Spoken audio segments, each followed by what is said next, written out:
Yes. Excellent. All right. Well, hello, everyone. My name is Nicholas Summerfield. I'm an undergraduate at the University of Houston, and I've been working alongside Dr. Timmins in collaboration with the lovely names you see to bring you some hydrodynamic predictions for oxygen collisions at both RHIC and LHC energies. First and foremost, this work is purely theoretical due to the fact oxygen has yet to be tested at either collider. This throws two significant wrenches into the mix right off the bat. The first one being that there's no data to analyze for a set of initial conditions, and the latter being that there's no data to then compare our predictions against as a form of validity. The first issue can be solved by convincing ourselves of local universality across similar collision systems. In our previous studies, we have demonstrated that we can take the well-understood initial conditions for lead and use them to accurately describe xenon collisions. And because of this, we will take the Bayesian analysis for P-lead and lead-lead in order to describe our oxygen collisions. And afterwards, we will then analyze the validity of the hydrodynamic model directly. For this research, we've been using the Duke-Toon heavy ion collision event generator chain, which incorporates the three major models, Trento, Vishnu 2+1 hydrodynamics, and the URQMD hadronic afterburner. We are, of course, interested in the doubly magic isotope oxygen-16, and we've chosen to model it in three different ways. The first is through the classic Wood-Saxon approach, which places the nucleons of the atom according to the Wood-Saxon distribution and a parameterization of 3pF. Meanwhile, the entropy density of the system is spread across location of each nucleon. The Wood-Saxon plus quark approach does virtually the exact same thing. However, the entropy density is instead spread across the location where each quark should be inside of the nucleon. And finally, we have alpha clustering.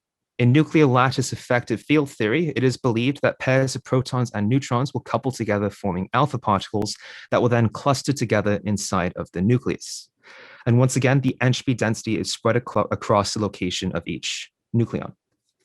Due to oxygen's smaller size as compared to its lead predecessors, we hope that these predictions will highlight the effects of how we model the colliding particles, as well as provide some potential evidence to support the alpha clustering phenomena. For our initial conditions, we have a couple terms corresponding to the energy of our collisions. For RHIC, we've been running at 200 giga electron volts, and at CERN, 6.5 tera electron volts. Next, we have a few terms describing the nuclear characteristics of our collisions that come straight from the Bayesian tune, and they are consistent across the board. What we see here have been used to describe both the Wood-Saxon and the alpha clustering models, but in order to account for the quarks inside of the Wood-Saxon plus quark model, we simply need to add in two more lines describing the number of constituents and their widths. Moving on to the hydrodynamic model, we've had to specify the behavior of the viscosities of the quark-gluon plasma, and all of these values simply describe these two plots, or how the shear and bulk viscosity, when coupled with entropy density, evolve with the temperature above freeze-out, and this is all according to that Bayesian calibration. But with this well-defined, we can move on to actually model the evolutions after a free-streaming period of 0.37 fermi per C. Here, I have presented the energy density evolution for our three particles at both energies for an ultracentral collision with the exact same seed. This means that the only thing that's different between each of these scenarios is either the particle that was modeled or the energy it was being collided at. I've truncated these GIFs for the sake of this presentation, but if we take a freeze frame of the distribution right after our free streaming period, we can begin to see some of the effects of our models. For our Wood-Saxon approaches, we see a single hotspot that is somewhere in the more central region of the fluid. Meanwhile, for the alpha clustering, we see multiple different hotspots take form, perhaps from the presence of those clusters, and slightly more so at 6.5 TeV. Moving on, we ran each model 30,000 times with an unrestricted centrality range, and then based our analysis off of 2 million Trento events to define those centrality bins. Looking first at our flow coefficients, we see that there are some very nice discrepancies in behavior and value and in the elliptical anisotropic flow for both energies. However, the triangular and quadrupular flows are a little bit harder to differentiate between. As we take some of the ratios between these coefficients, however, we can highlight some of the nicer differences between the models. Looking first at the triangular to elliptical flow, in central 6.5 TeV collisions, we can see that the quark model is behaving in an opposite fashion to the alpha clustering model when compared to the Wood-Saxon baseline. With the quark model having a consistently higher average, this provides a nice testable difference. But unfortunately, as the collisions become more peripheral, the differences become harder to decipher, and for 200 GeV, there isn't a clear conclusion that can be drawn. Looking now at the quadrupular to elliptical flow, we once again see that for the central 6.5 TeV collisions, our alpha clustering and quark models are behaving in an opposite fashion, but this time the alpha clustering is appearing on top.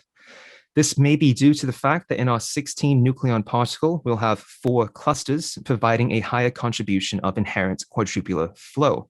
Meanwhile, at the 20 to 30% centrality range, we see an interesting shift in behavior as the alpha clustering takes a dip. As the events become more peripheral, one or more of those clusters may not be involved in the collision, leading to a direct decrease in quadrupular flow and a higher contribution of the elliptical or triangular flow. But regardless, we once again see a nice testable difference at central 6.5 TeV collisions. And unfortunately, there is still not a simple conclusion that may be drawn from the collisions at 200 GeV. So in conclusion from our predictions, the alpha clustering does have an effect on the anisotropic flow, and these effects will be the most visible during our central collisions at 6.5 TeV for our 2 ratios of triangular and quadrupular to elliptical flow. The question still remains, however, how applicable was the hydroevolution? And for that, we're going to look at the Knudsen and inverse Reynolds values for the evolution. The Knudsen values will represent the mean free path to system size ratio. Meanwhile, our inverse Reynolds values will test the equilibrium. In a good model, all of these values should be less than 1, but ideally less than 0.5, because a small Knudsen value tells us that the constituents are more likely to interact. Meanwhile, a low inverse Reynolds value tells us the system is close to equilibrium with a low viscosity. We will calculate these values twice, once using the shear stress represented by a lowercase pi, and once again using the bulk pressure represented by a capital Pi. Here, I have presented those values as they evolve for a ultracentral 6.5 TeV collision. This was the same collision we saw earlier when we were discussing the energy density, and we can see that the bulk pressure calculated values start off very nice and green and remain that way for the remainder of the evolution. Meanwhile, the shear stress values start off red, and in the case of the inverse Reynolds value, only become more green towards the end of their existence. We can see this a little bit more clearly if we take the average value above the freeze-out temperature and plot it against the time evolution. Once again, for our shear stress values in green and red at both energies, they start off very high, but do slowly come back down into a more valid region.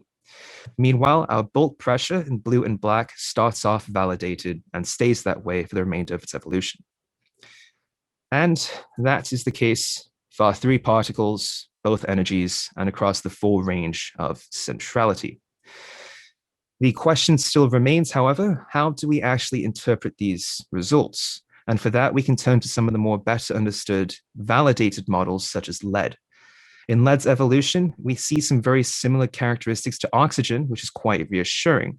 There's still some discussion going on behind what the upper limit of validity should be for these Reynolds values. Meanwhile, our Knudsen values, on the other hand, should provide a clear insight of how trustworthy the evolution is due to their direct relationship to constituent interactions. The shear stress and bulk pressure are predicting 2 different initial behaviors, more severely so in the case of oxygen. But the biggest difference between this lead and oxygen collision is that although they start off similarly, lead corrects itself much faster and stays in a valid region with an evolution about 3 times the length of oxygen. So there's clearly some more work that needs to be done regarding the hydrodynamic model for these smaller, shorter collisions. But regardless, these values are definitely being pushed to an extreme, and the hydro model is therefore being pushed to the limits of its validity. Meanwhile, the 2 different ways we've calculated the Knudsen and inverse Reynolds values lead to some ambiguity in their final interpretations, but in the end, we can still remain cautiously optimistic. For further reading, please check out the paper that's on the archive as seen below, and thank you. Thank you for a very interesting talk. Are there questions? If so, please put them in the Q&A.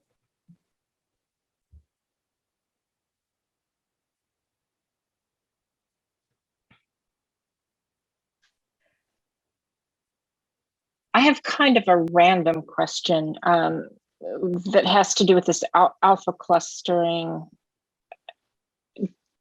Is there a difference in, the geometric fluctuations that you would get if you've got this alpha clustering versus just a collection of nucleons?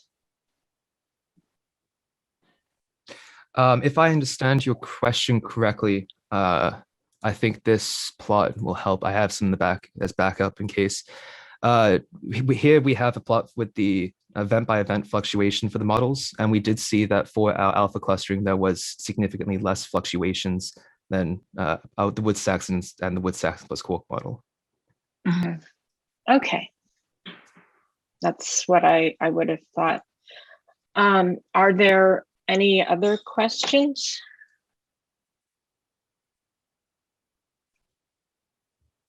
I'm going to wait just a second because sometimes it takes a minute for the questions to make it to Slido. Okay.